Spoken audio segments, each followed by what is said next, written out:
粵港澳大灣區建設越嚟越紮實，深港民生融合又多咗一份溫暖嘅注腳。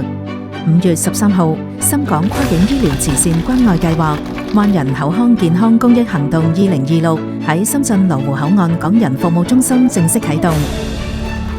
今次活動由香港慈善援助基金會主辦，港人服務中心同 HKG 香港信心保證協辦，深圳博愛曙光醫院承辦，羅湖區衛健局、團委、街道辦等多個部門負責指導，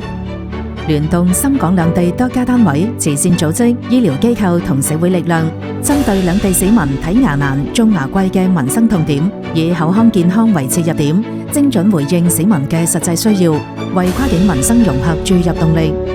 1萬份免費口腔檢查、1000例種牙專項補貼，聯動10幾間公益合作單位，同步開始招募受助人士，線上線下一齊做，口岸社區多點合作，打破地域限制，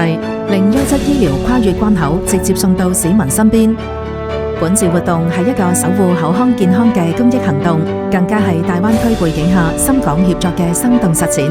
係跨境公共衛生服務一體化嘅羅湖方案，亦係用民生小切口服務國家大戰略嘅責任擔當。用深圳醫療嘅能力守護深港健康，用慈善嘅力量築起大灣區嘅溫情，凝聚深港同心嘅力量，為健康中國建設寫出大灣區嘅溫暖答卷。